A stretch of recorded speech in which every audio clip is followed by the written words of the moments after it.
Hello, hi to my 8th grade girls. How are you today? I hope you're doing well and having a nice day. It's been a little bit rainy these last couple days, but that's okay because it's springtime. So we're going to talk about grammar today. So get your grammar workbooks out. I'm going to go over the answers for the grammar pages that you had assigned, 148 and 149, and then I'm going to talk to you a little bit about the next couple of pages, the next lesson, okay? So get this out, and while I go over it, I want you to make any corrections or fixes, okay? And if you're really having a lot of trouble, then you should probably go back and watch the video where I explained everything in depth, or the video that I sent you on YouTube, which probably explained things better than I did. So on page 149, you were putting parentheses around each prepositional phrase and drawing an arrow to the word that it modifies. So I think I did the first 3 with you, so I don't have to go over those. So I'm going to start with number 4, okay? Because I went over the first 3 in the previous video. So number 4, your prepositional phrase should be of England, and then of England is modifying King George, so the arrow goes to King George III. Number 5, the prepositional phrase was for King George III, and that's modifying painter, so the line goes to the painter. Number 6, you have 2 prepositional phrases. For the new chapel is the first one, and it is modifying commissioned. It's explaining what West's paintings were commissioned for. Then you have in Windsor Castle, which is actually modifying the chapel and telling us where the chapel is. So you should have a line from that one to chapel, which is the object of the other prepositional phrase. Number 7, your prepositional phrase is into 4 dispensations, which modifies divided, explains how the Bible was divided. So the line goes to divided. Number 8 has 2 prepositional phrases. The first one is without instruction. Now, without instruction is modifying could not work. It's explaining that he could not work without instruction. It's explaining to us. Then from the king modifies instruction, where the instruction is coming from. So the line goes to instruction, which is the object of the prepositional phrase without instruction. Number 9 has 2. During years is the first one, and that goes all the way to grew.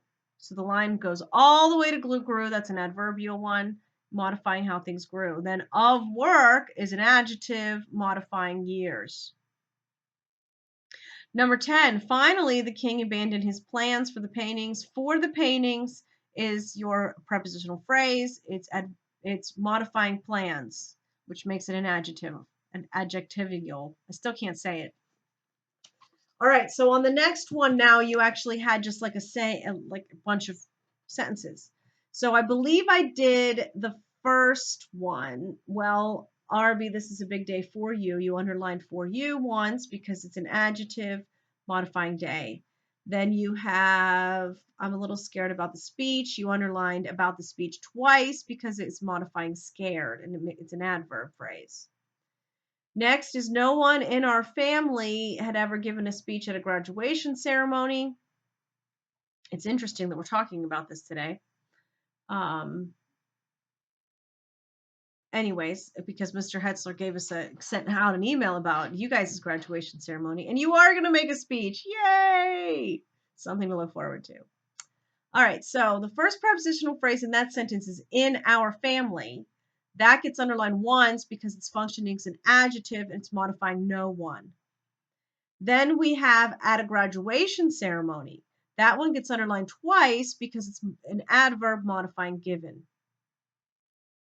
Then we have later I practiced my speech on my mom 4 times. Your prepositional phrase here is on my mom, and you underline that one twice because it's functioning as an adverb modifying practiced.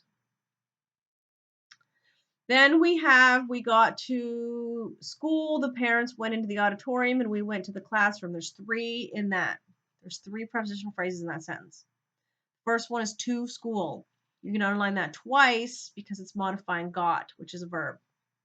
So then we have into the auditorium. You're going to underline that one also twice because it's modifying went. The parents went, and it tells us where the parents went. Then you have to our classroom. You're going to underline that twice because it's modifying the second went. We went. It's the went where we went to our classroom. I was sure that I would go blank right up in front of the whole entire world. That has two. In front is the first one. Underline that twice because it modifies go. And then of the whole entire world, modify that one once because it modifies front. So it's explaining to us in front of whom. I would stumble. I would crash. I would get a little piece of dust under my contact. So there's two, and I would get a little piece of dust under my contact. Of dust is the first one. That is underlined once because it's modifying piece. Under my contact, you underline that one twice because it's modifying get. It's telling us where are we going to get it. I marched in with the other students. With the other students gets underlined twice because it modifies marched. The principal said a bunch of good things about the school. Of good things, that gets underlined once, it's modifying bunch. About the school gets underlined once, it's modifying things. Then it was time for my speech. For my speech gets underlined once because it's modifying time. I walked behind the pulpit and stood up on a little step. There's two in that one. Behind the pulpit is the first one. It gets underlined twice because it's modifying walked.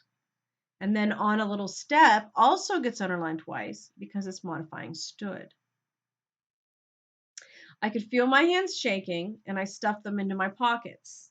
Into my pockets is the prepositional phrase and it gets underlined twice because it's modifying stuffed. Then I saw Mr. Watson sitting in the back row. In the back row gets underlined twice, modifying sitting. Okay, so that was sort of challenging because you had to just say what was it getting more information about. Now this next section is about some prepositions that also function as adverbs sometimes. So the trick is because I'll just explain. Some prepositions can also be used as adverbs. And I'm not talking about an adverbial prepositional phrase. I'm talking about the adverb itself also doubles as a preposition, and the preposition that can double as an adverb. We see this with helping verbs. There are some helping verbs that can also be linking verbs, such as was or is. In this case, we're talking about like down or before. Some of those words function as both preposition and adverb. So the example on your page, on page 149, it says the runner ran down the road and the runner fell down. Those are both using the same word, but they're functioning differently. Down the road is a prepositional phrase. It is an adverbial prepositional phrase modifying ran. The runner fell down. Down is just an adverb modifying fell. So you have to, now what we're doing is you're going to learn to tell the difference. Now, how you tell the difference is you look to see if it has an object. Preposition always takes an object. Remember, the object is the noun right after the preposition. Sometimes you have some adjectives and articles in between.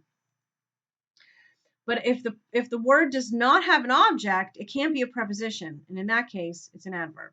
Okay? So on page 149, in the first sentence, down is a preposition. It's followed by the object rode. In the second sentence, down is an adverb that tells whether the runner fell. It has no object. A word is not a preposition if it does not have an object. So let's look at your exercises that you're going to be doing.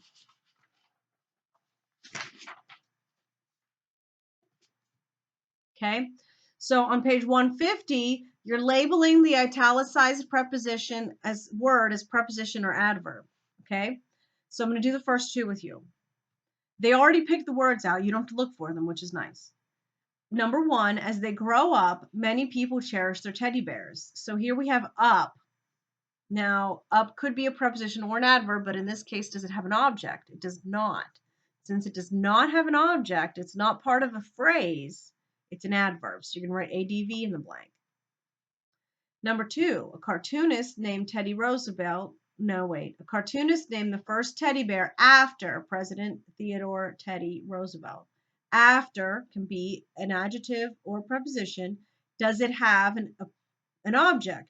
In this case, it does. It's part of a phrase because the object is President Theodore Teddy Roosevelt. So that means that after is a preposition. Okay? Let's go number 3. Roosevelt's fame grew as the story spread around. Around is by itself at the end of the sentence. It can't have an object because there's nothing after it, so it's an adverb. Number 4, from that point, teddy bears increased in popularity. From that point, that's a phrase. Point is the object of from, so that means from is a preposition. Okay, so now you are going to complete those, and I'll go over them, the answers in our next video. I also want you to do page 151.